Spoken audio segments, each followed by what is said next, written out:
मार्च के अंत से अप्रैल के मध्य तक या मई की शुरुआत में देश का प्रतिष्ठित सकुरा चेरी ब्लॉसम आगंतुकों और स्थानीय लोगों का ध्यान आकर्षित करता है, क्योंकि उनके सुंदर फूल नरम गुलाबी वैभव में देश को कंबल देते हैं। एक बार जब चेरी ब्लॉसम जापान में आ जाता है तो देश के कई हिस्सों को हल्की गुलाबी रोशनी में नहाया जाता है, जिसमें एक स्वर्गीय सुगंध और हवा में तैरती हजारों पंखुड़ियां होती हैं। अनगिनत कलाकारों द्वारा चित्रित और देश का प्रतीक माना जाता है। चेरी ब्लॉसम सीजन एक शानदार दृश्य है और यात्रा करने के लिए सबसे अच्छे क्षणों में से एक है। हालांकि ये भविष्यवाणी करना मुश्किल है कि चेरी ब्लॉसम कब पूरी तरह से खिल जाएगा। मनकाई फिर भी आप साल के इस समय में गर्म लेकिन हल्के मौसम और बहुत सारे वसंत सांस्कृतिक कार्यक्रमों का आनंद लेंगे। यहाँ सकुरा चेरी ब्लॉसम तमाशा देखने के लिए सबसे लोकप्रिय स्थान है। जापान में चेरी ब्लॉसम उत्सव आमतौर पर मार्च के अंत या अप्रैल की शुरुआत में देखा जाता है। वसंत की शुरुआत का प्रतीक है और उत्कृष्ट स्वर में परिदृश्य को चित्रित करता है। वास्तव में एक अनोखे अनुभव के लिए इस त्योहार के साथ अपनी जापान छुट्टी की योजना बनाएं। ये वह समय है जब चेरी ब्लॉसम जापानी में सकुरा कहा जाता है देश के विभिन्न हिस्सों में अपनी क्षणभंगुर उपस्थिति के साथ एक आकर्षक दृश्य बनाते हैं। सफेद या हल्का गुलाबी, कभी गहरा गुलाबी या पीला और कभी कभी रंग बदलने के साथ साथ खिलने की अवधि बढ़ती है। वे जीवन की नाजुक और अल्पकालिक प्रकृति का प्रतीक हैं और स्थानीय लोगों और पर्यटकों को समान रूप से आकर्षित करते हैं। इसमें कोई आश्चर्य की बात नहीं है कि जापानी शब्दकोश में हनामी नामक एक शब्द है। ये चेरी ब्लॉसम देखने या खिले हुए चेरी के पेड़ के नीचे पिकनिक या पार्टी का आनंद लेने की सदियों पुरानी प्रथा को संदर्भित करता है। कुछ जगहों पर आप माहौल को ऊंचा करने के लिए सुंदर पेपू पर लालटेन के साथ देर रात हनामी पिकनिक का आनंद भी ले सकते हैं। चेरी ब्लॉसम के साथ जापान का एक विशेष जुड़ाव है, यहाँ तक कि कुछ लोग इसे देश का राष्ट्रीय फूल भी कहेंगे। ये चेरी के पेड़ों की 100 से अधिक किस्मों का घर है, जिनमें जंगली किस्में और खेती वाले शामिल हैं। पेड़ों को पंखुड़ियों की संख्या, पंखुड़ियों के रंग, पेड़ के आकार, पत्तियों के रंग और पत्ते फूलों के साथ आते हैं या खिलने की अवधि के बाद भी अलग अलग होते हैं। 5 से अधिक पंखुड़ियों वाले फूलों वाले पेड़ों को ये जाकुरा कहा जाता है। रोते हुए चेरी के पेड़ डैश जिनकी शाखाएं झुकती हैं को शिदारे जाकुरा कहा जाता है। सफेद या हल्के गुलाबी रंग के 5 पंखुड़ी वाले फूलों वाला सोमेई योशिनो जापान में सबसे अधिक पाए जाने वाले चेरी के पेड़ों में से एक है। उकोन किस्म अपने हल्के पीले रंग के फूलों के लिए जानी जाती है, जबकि खिलने की अवधि 14 दिनों तक चल सकती है। कुछ किस्में ऐसी होती हैं जो केवल कुछ दिनों के लिए चरम पर होती हैं।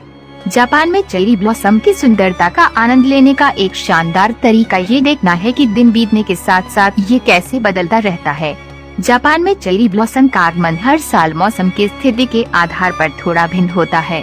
जनवरी में उष्णकटिबंधीय ओकिनावा में सबसे पहले खिलता दिखाई देता है। मई की शुरुआत में होक्काइडो के सबसे उत्तरी द्वीप पर आखिरी अधिकांश गंतव्यों में मार्च के अंत और अप्रैल की शुरुआत में फूलों के खिलने का अनुमान है।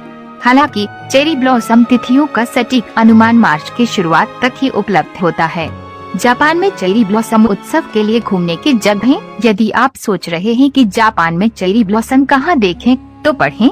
हमने जापान में चेरी ब्लॉसम देखने के लिए सबसे अच्छी जगहों के लिए एक गाइड तैयार की है और चीजों को आसान बनाने के लिए हमने प्रत्येक शहर में अपने पसंदीदा होटलों को भी शामिल किया है, जहां आप अपने चेरी ब्लॉसम टूर के लिए जा सकते हैं। जापान में चेरी ब्लॉसम कहाँ देखें? टोक्यो अपने शहरी आकर्षक वाइब और मंगा और एनीमे संस्कृति के साथ टोक्यो जापान में चेरी ब्लॉसम देखने के लिए शीर्ष शहरों में से एक है।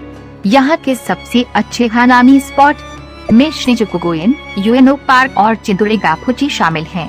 जबकि चिदुरिगाफुची पिकनिक की अनुमति नहीं देता है, आप हमेशा एक नाव किराए पर ले सकते हैं और फूलों को देखने के लिए एदो कैसल की खाई के चारों ओर जा सकते हैं। ये जगह रात में भी बहुत अच्छी लगती है जब पेड़ लालटेन से जगमगाते हैं। टोक्यो में रहते हुए आप मंदारिन ओरिएंटल में ठहर सकते हैं, जो निहोनबाशी मित्सुई टावर के अंदर स्थित एक शानदार होटल है। आप इम्पीरियल होटल पर भी विचार कर सकते हैं, जो शहर के प्रसिद्ध इम्पीरियल पैलेस से पैदल दूरी पर है।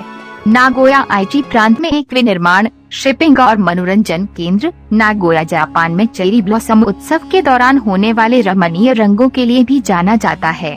चेरी ब्लॉसम देखने के लिए यामाजाकीगावा रिवरसाइड सबसे अच्छी जगहों में से एक है। नागोया में रहते हुए आप होटल नागोया कौशल या होटल एमिनी में ठहरने पर विचार कर सकते हैं। क्योटो यदि आप चेरी ब्लॉसम टूर पर हैं तो अपने 17 यूनेस्को विश्व धरोहर स्थलों, तीर्थ स्थलों, चाय के कमरों और रयोकानों के साथ क्योटो बहुत सारे विकल्प प्रदान करता है। इनमें से सबसे प्रसिद्ध में दार्शनिक पथ, मारुयामा पार्क और अशियामा जिला शामिल हैं। क्योटो में रहते हुए आप चायानयोशिमा में रह सकते हैं, जो एक पारंपरिक लॉज है जिसमें न्यूनतम कमरे, तातामी फर्श और फ्यूजन बेड हैं। वैकल्पिक रूप से आप रिट्ज कार्लटन क्योटो में रह सकते हैं, जो कामोगावा नदी के तट पर स्थित है, जो हिगाशियामा पहाड़ों के शानदार दृश्य प्रदान करता है। ओसाका एक शहर अपने पेटू स्ट्रीट फूड और ओसाका कैसल के लिए जाना जाता है। ये चेरी ब्लॉसम देखने के लिए एक शानदार गंतव्य है।